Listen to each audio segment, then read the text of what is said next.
ain't high school, man. You're at a new level here. You have not earned teammate status yet. Who the hell are you? Oh, Jake Bradford. And until you do, you're nobody. Excuse me. Yeah? Bye. I'd like to introduce you to the new guys. 2 rules. No booze in this house. Number 2, no girls upstairs in those bedrooms. I'm seriously worried about these new guys. Oh! Play a good game, man. We have a little tradition welcoming the new guys. Freshman batting practice! Welcome to the big time, boys.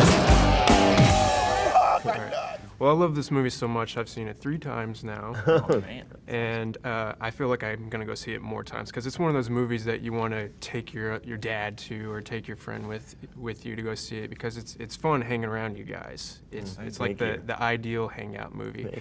So what is another movie that's perhaps like on that level where you love the characters so much and maybe you feel like, oh, they're like plucked out of my life, or maybe they're like a character that feels like your friend by the end of the movie? Rudy.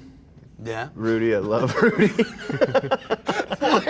Wyatt, I've never heard about Wyatt mention Rudy before today, and he loves Rudy, and is all I know. Rudy is one of those movies. I love Rudy.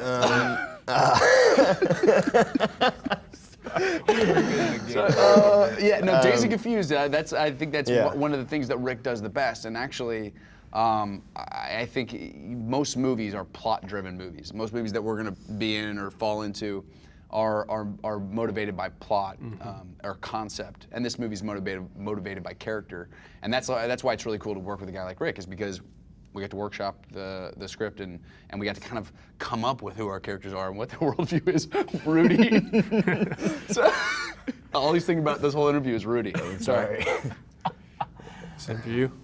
I would say either Dazed or we watched Animal House as part of the preparation for this film. So, Animal House, I think, probably even just a little bit more than Dazed, just feels like a huge hangout, you know? Yeah. It's kind of and was a movie we watched while we were all hanging out.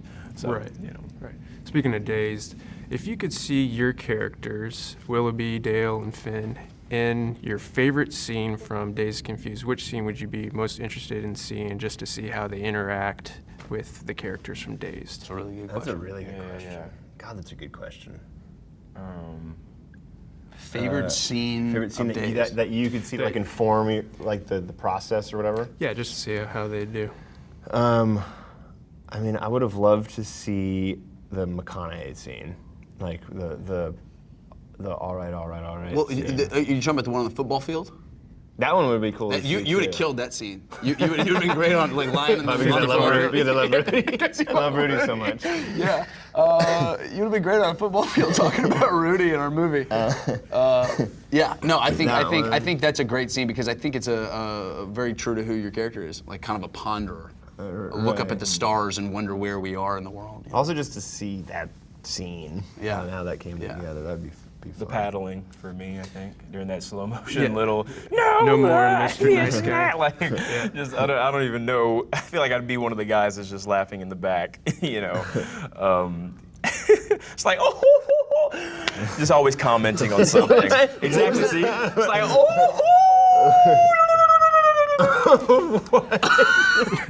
See, those are the kinds of things I do when I'm like allowed to see. In these interviews and everywhere else, I'm kind of a docile guy, but then I get to do projects like this where I can kind of let 5% of myself become 100% of whatever. Q's actually never seen anybody laugh ever, so that was his first experience giving it a go. No, because I think with doing these kind of party movies and it allows me to do crazier things. So I would just want to do anything in Dazed Confused that allows me to kind of be a bit more crazy, weird. Right, right.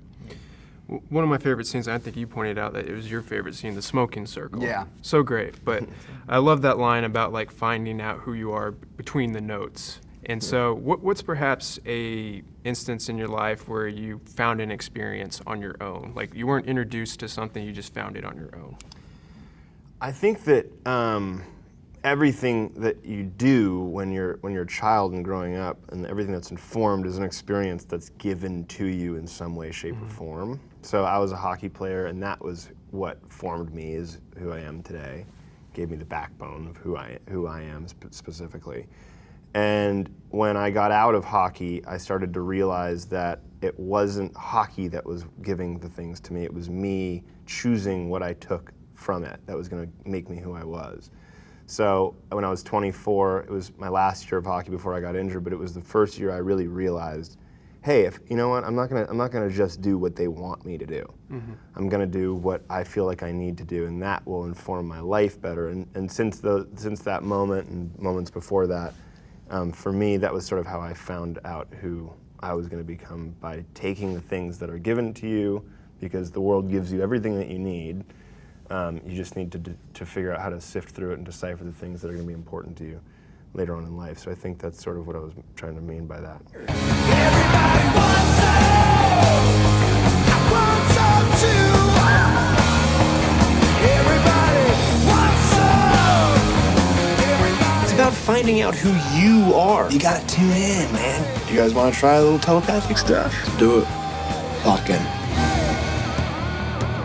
What am I thinking about? Baseball. Having a tail. Cereal. Just thinking about sharks. Sharks have tails. That's a good point. That's a good point. I wish I had a tail. Yeah. That'd be awesome. Everybody wants